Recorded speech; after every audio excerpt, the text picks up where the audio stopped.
Hello and welcome. My name's Daniel McDonald, and today I'm here to introduce one of Alef Trust's conscious community projects. These are a part of the Conscious Community Initiative, designed to support grassroots projects that foster individual and collective transformation, particularly in underserved or marginalised communities. These projects are guided by the principles of integral education, holistic development, transpersonal psychology, often blending spirituality, creativity, ecology, and social justice. I'm delighted today to introduce Adi Vickers, one of the founders of A Place for Us, a grassroots arts and nature-based NGO providing holistic education to marginalised children and young people in rural Nima. The initiative combines basic literacy, numeracy with creative learning and nutritious meals, all within a nurturing community-led environment. Rooted in compassion and integral education, it offers a safe, inspiring place where every child is supported to grow, to learn and to thrive. Very good morning to you, Adi. How are you? I'm well. Thank you for inviting me to First talk of all, can I about thank you very much for your time for taking this interview, because I know you've been busy traveling and working and teaching. So I'd just like to speak to you today about this wonderful project, A Place for Us. To start off with, can you tell us more about the inspiration behind A Place for Us and what personally motivated you to start the initiative in Nimca? Yeah, I think like a lot of projects, it happened quite spontaneously. It wasn't something that was, planned for a long time. So basically, what happened was I had noticed that in my local community in Ireland, there were lots of teenagers, children and teenagers, who are falling kind of between the gaps, between the Mm. cracks, let's say. Yeah. And at that time, we had quite a large number of Ukrainian refugees in the town. And there were a lot of local children who were coming from dysfunctional homes, parents with mental health problems, substance abuse. And these children weren't doing very well at school. And I've been talking to one of the youth workers the same week that Alef Trust's Conscious Community Initiative had its deadline. And initially, I wasn't going to present, make a proposal for a project. I had already been part of their Conscious Community project a couple of years before that, working with teachers, heart-centered teachers. But a phone call with a local person kind of motivated me to put in a proposal. And at the very last moment, I thought it would be a really good idea to have the same project in two totally different contexts. And I had a lot of experience working in India. I'd worked for another NGO for about 4 years, involved in teacher training for teachers who work with lower caste girls. So I have a huge place in my heart for India. And I knew of a place that I thought would be suitable. That is Nimca. I have connections there. So I think it was maybe 6 o'clock on a Friday, and the deadline was 6 o'clock. I submitted a proposal. And a couple of months later, Jessica and Fran let me know that this project had been chosen. So that's really how it started. Um, Nimca is in Uttar Pradesh in India. So Uttar Pradesh is probably India's most populated state. It's quite poor, especially the rural areas. So there's quite a big divide between urban and rural life in India. I mean, we have that in Europe as well, but it's Yeah. not quite so marked. Okay. What does integral education mean to you, and how is it reflected within your program's weekly or monthly sessions? Yeah, I feel this is really important because, well, first of all, to explain what I understand from integral education, that is, we're not just looking at the cognitive abilities of a child or teenager. Um, and sadly, in a lot of schools here around the world, a huge amount of importance is given to that. And other parts of the being are completely neglected. So if we take an integral approach, We're thinking about the cognitive, the mental capacity.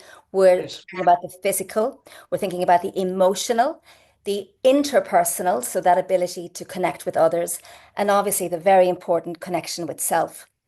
So that's how we work in NIMCA.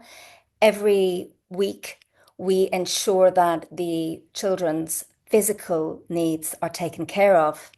And we are working with hugely marginalised young people. Many of them suffer from malnutrition. They may eat enough in terms of calories, but most of them have been brought up eating chapati, which is basically bread, and chili pepper. So sadly, they haven't had enough protein in their diet, and this has caused, and it continues to create difficulties for learning, mental and their physical growth as well. So many of the children have difficulty, keeping their spine straight. They have to sit, hold themselves against in front of a tree to be supported, to, just to sit and eat. So that's quite sad to see. So we do our best to provide healthy food. We also do things like gentle yoga and other movement. We're very aware that in order to engage in something like an arts and nature project, the body has to be, the physical part of the self has to be taken care of. We also do a lot of work on emotions because in that part of India, children are not used to being asked, how are you? How are you doing?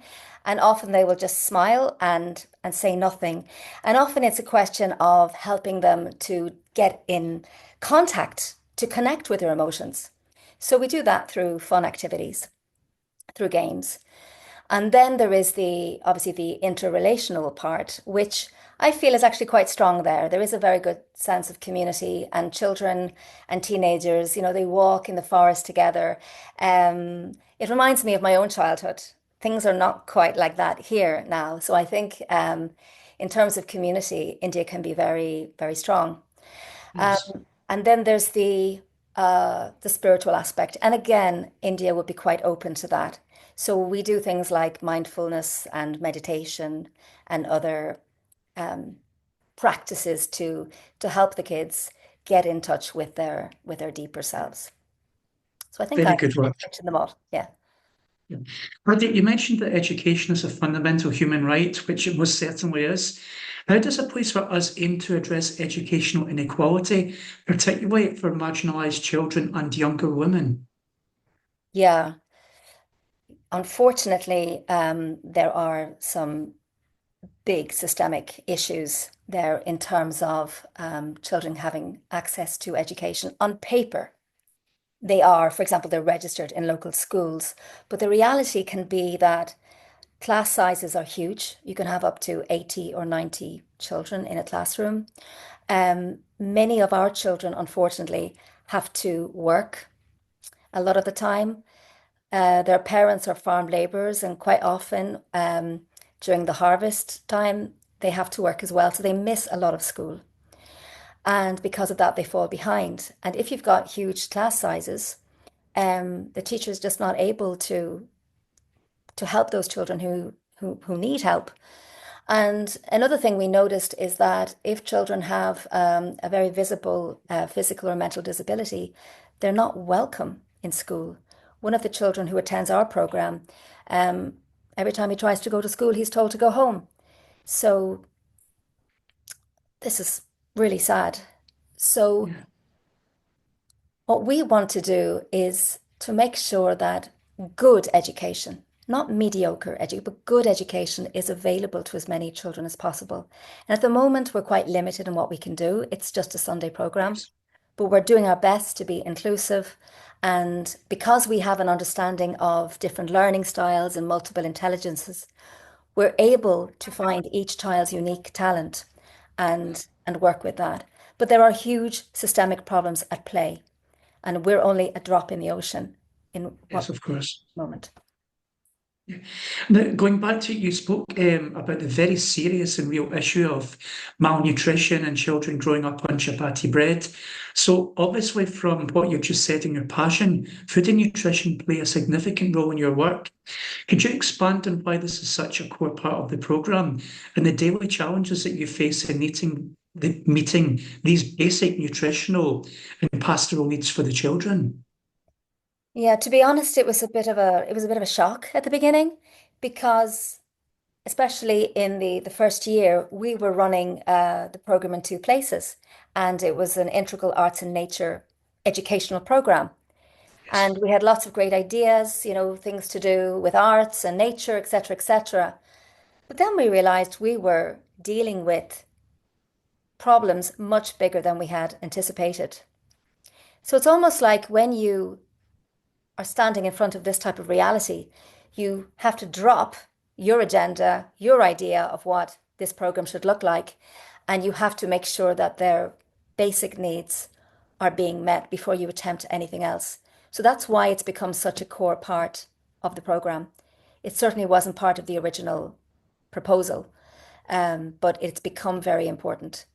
And there's a lot more we can do because we are doing our best to make sure that the meal we provide on Sundays is as nutritious as it can be. But ideally, they would have that every day.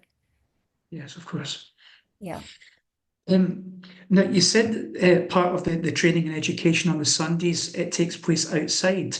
So obviously, with regards to your personality and your talents as a teacher, the integration of arts and nature is a distinctive feature of your approach.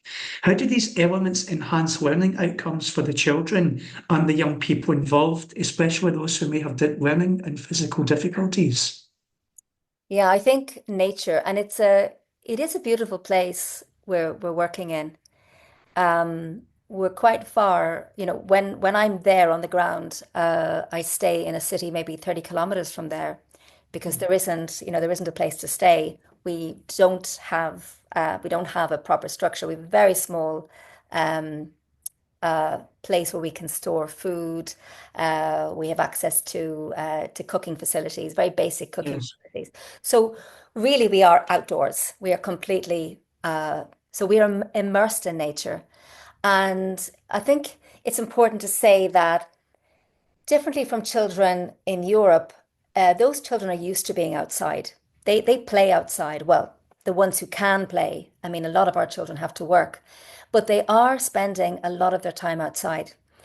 But the relationship they had with nature, I would say, was sort of transactional because, like their parents, nature is something that is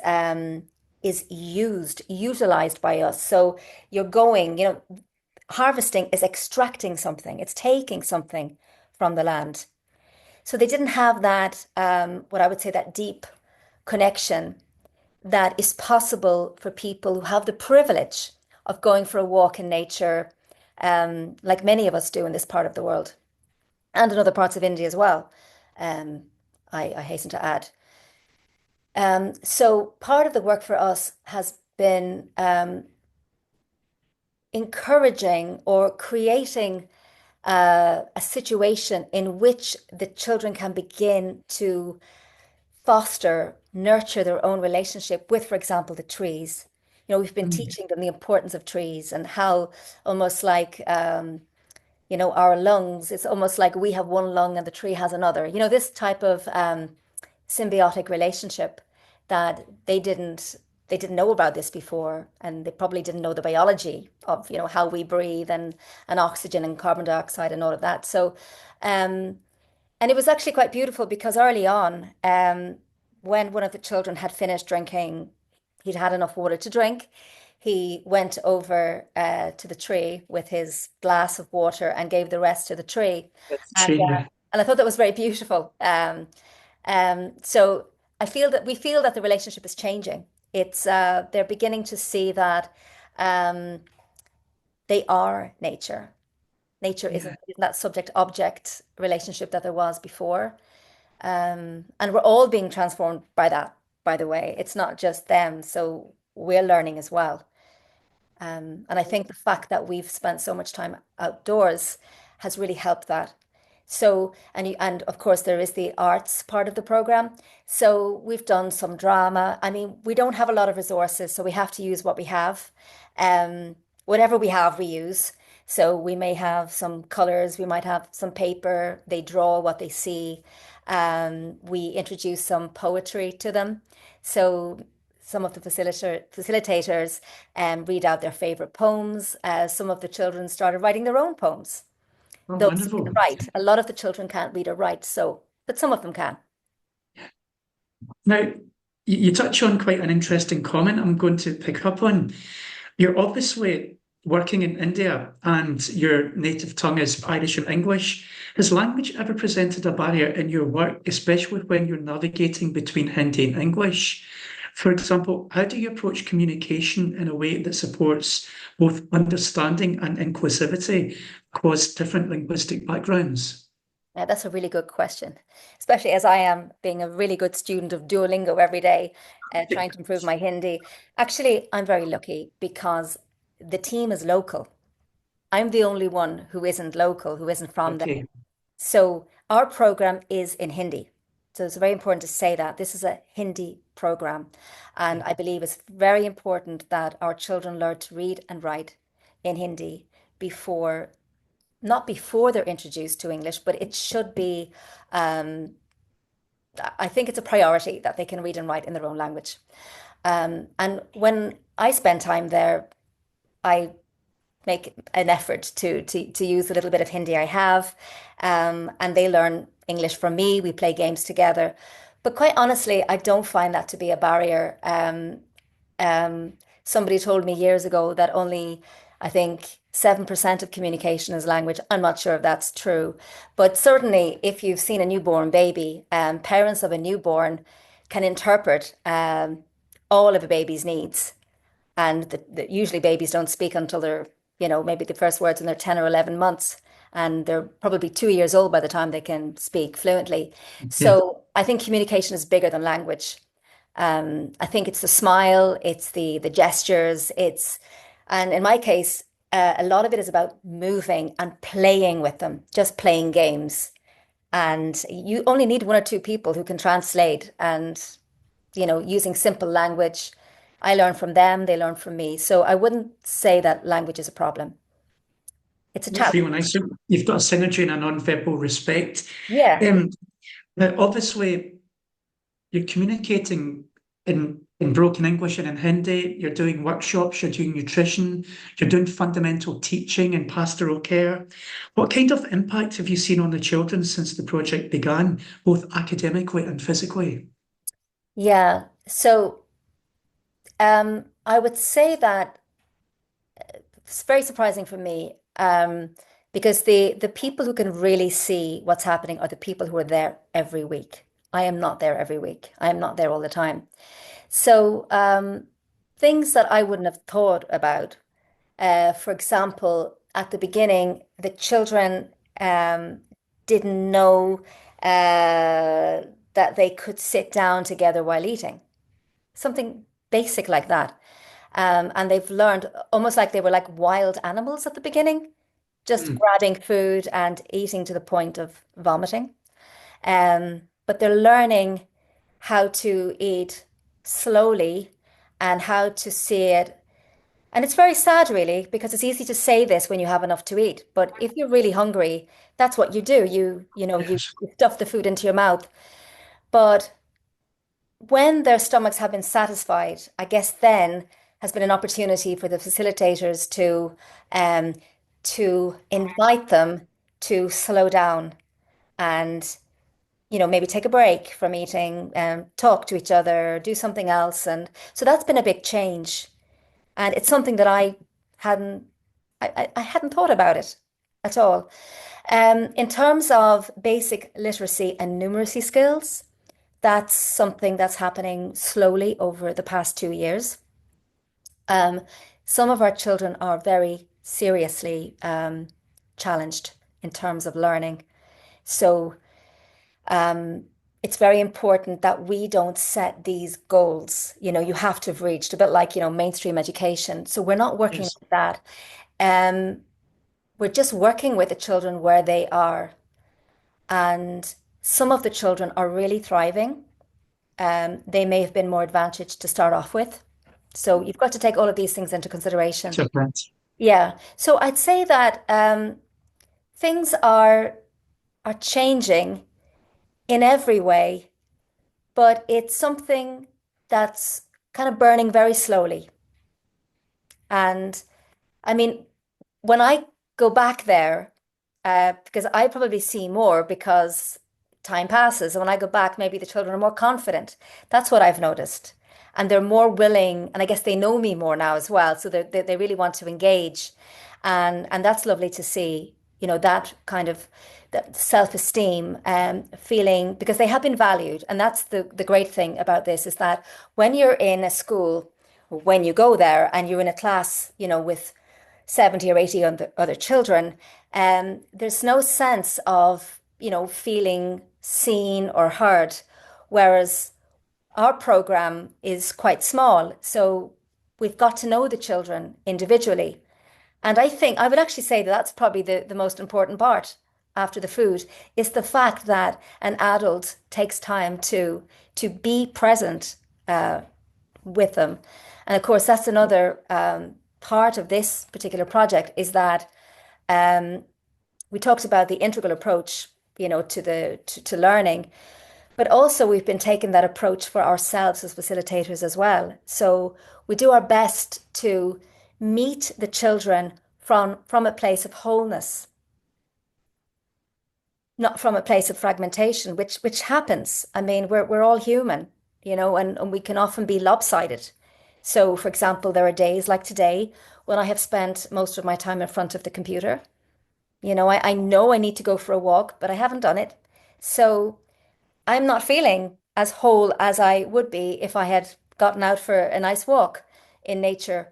So part of this project has been ensuring that we do our inner work, whether that's meditation, whether that's yoga. Um, Rahul is the main coordinator in India, and we have done a lot of, we've done Kriya Yoga together. We're both students of the Kabbalah. We've practiced that together when we've been in India.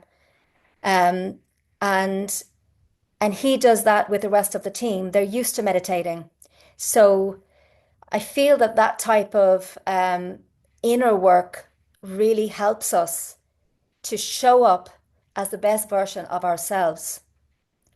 It helps us. I'm not saying we always do, but it's a lot easier for us to continue, especially there are times when you can feel quite disheartened, or as I say, these huge systemic issues can be overwhelming at times, and you can feel quite Yes. frustrated. But being able to access that place of stillness within um, really helps all of us. And I think it unites us, it brings us together as a team. Absolutely. You spoke about the personal growth experienced by facilitators, including yourself and other members. Could you share more about how this journey has transformed you on a personal level? Yeah. I would say in many regards it's a bit like a roller coaster ride. Oh, Of course. well, maybe not quite a roller coaster because there are times when everything appears to be flowing. Everything is in the flow and almost like you're just observing it, and it feels that you don't need to do very much. You just need to be present to what's happening. And and if you're present to what's happening, then you will automatically do the right thing. Often it can feel like that. And I feel very grateful to the team in India because they really create that type of atmosphere. It's very harmonious. It's very little ego. I haven't seen any, to be honest, and I know we need a certain amount of ego. Um, but I would say that the challenges, I guess, are where we really learn. Um, learning to, one of the things I've learned in India is in those moments of great frustration with the bigger systems, is just to stop, get out of the mind, stop analyzing how it could be better, and just really feel into what you can do right now. What can you do? Can you do something? If you can, do it. If you can't, then don't. But don't get into this analysis of how the government could be doing this or that, because it really doesn't help. And it certainly doesn't help us in our particular roles as facilitators. So I'd say I've learned, that's just one example of learning to get out of the head during the more difficult moments and just come back to the heart. It's easy to be in the heart when everything's flowing, but coming back to the heart when things are tough. Yeah. Speaking about the head and speaking about support, you've received support from organisations such as the Alef Trust and the Conscious Community Initiative, and this has been vital for your project. How has mentorship programmes such as Nurturing the Fields of Change influenced the development of your work? Yeah, well, one of the great things, there are lots of really good things to say about this. One of the things was that this is one of 4 projects. It's part of the Conscious Community Initiative. And that means that there are 3 other projects, and each project has its own facilitators. And we've had a lot of opportunity to be together and to share our stories. And this type of peer mentoring has been absolutely priceless. And we've also had the Nurturing the Fields of Change mentoring program, which has been superb. I mean, a lot of guest speakers came in and gave inspiring talks. We had access to lots of different processes that would help us. But I feel the big thing is the connection, feeling that you're not alone, being in a space where you can be authentic and talk about the issues, because not every day is easy. It's been incredible, actually. And I would say that it would have been a lot more difficult to do this if we hadn't had that type of support. Indeed, wonderful. What are some of the key challenges you've encountered through your project working in such a rural setting? And how have you navigated them as a grassroots organisation? Yeah, well, I think I'm going to talk about the most important one, and that is most of our participants are male. Okay. And there's a reason for that. Because this is a weekly program, it's a Sunday program, and we don't have a physical structure. And our children, our participants, usually walk a kilometer. They walk together. Most of them walk together from the nearest villages. Mm. Parents don't really want their daughters to do that. It can be very unsafe. And we don't have the infrastructure. We don't have a bus that we can send out to the villages to collect them. That's something that we would like to have in the future to keep them safe. We also need, in order for parents to feel more reassured, we need to create a permanent school. Because another issue which is connected to this is that in that part of India, um, there is no, people don't have experience with NGOs. There are thousands of NGOs in other parts of India, but in that particular part, people aren't used to NGOs, and they don't understand that education can take place in a structure outside a school structure. They don't understand that. If they had known about NGOs, they would know that NGOs often run educational programs, but they don't know that. And remember that there are very, very low levels of literacy there. So most people don't read or write. They don't know there's a lot of superstition. So big challenges, and it's connected to the female issue as well, is that if a group of people are offering free food and education on a Sunday, people are asking, well, what are they looking for? Mm. Why are they doing this? And we've had rumors go around the villages that these people are either trying to convert the children into another religion or they're practicing black magic. So this is almost on another level, in terms of, my own life experience. It's quite shocking, but it is a concern that that parents will have. And while they may not even understand what that means to be converted to another religion, because as I say, they're not educated, Yeah.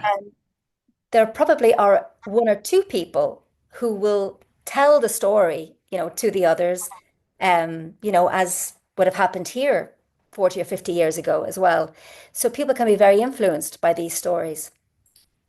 And that makes people afraid, especially to send their daughters.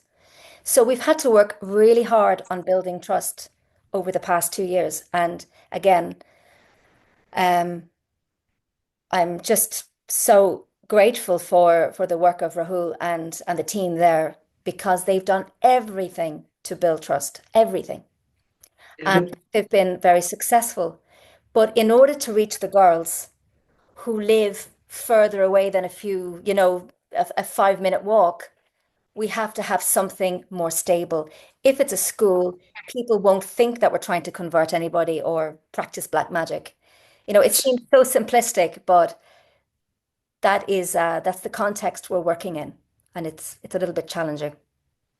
Now, you keep speaking obviously very passionate about the urgency to establish a local school, both as an educational centre and as a safe space for children. Adi, how realistic is this ambition in terms of accessing local government support, or do you foresee independent international fundraising as a much more viable pathway? I mean, ideally, it would be locally supported. And when I say local, I don't mean those villages. I mean maybe the cities. There's a city about an hour away from there, and there's a big town. I mean, for me, it would be a city, about 40 minutes. So I would be interested in maybe getting support from businesses in those places. That would be my preferred, Cool. path. Um, we set up an NGO. Well, I didn't set it up. Rahul set up an NGO last June. And because we're now a registered NGO, we will be eligible for government funding. Now, I'm not quite sure how that works. We're exploring that at the moment. In the short term, we might need to get support internationally just to get us off the ground. But the idea is that it becomes sustainable, that it's not depending on external, international help. So I feel that it is quite urgent. I mean, we're doing the best we can, but we could be doing a lot more, and we could be working with a lot more children if we had uh, a structure. And, it doesn't need to be bricks and mortar. We're actually looking at bamboo. We're looking at sustainable materials as well. Um, and hopefully we will have figured out the best approach very soon. So your question is how soon could it happen? I mean, I was ambitiously thinking, we can get everything done in 3 months because the building part is actually quite straightforward. But realistically, we're probably looking at April 2026. So April would be the start of the new term, the new academic year. So that's what we're hoping. Well, the metaphorically, the foundations are in place, so let's see what can be achieved across the next year. Looking ahead, bringing us on to the final question, what are your hopes for the future for A Place for Us, and how can individuals or organisations get involved and support your mission? Yeah, well, apart from creating a school, whether it's made of bamboo or something else, but an actual school with teachers, classes, and toilets. We don't have any toilets at the moment. I would hope that we would be able to maybe welcome volunteers to come and, spend a bit of time with us.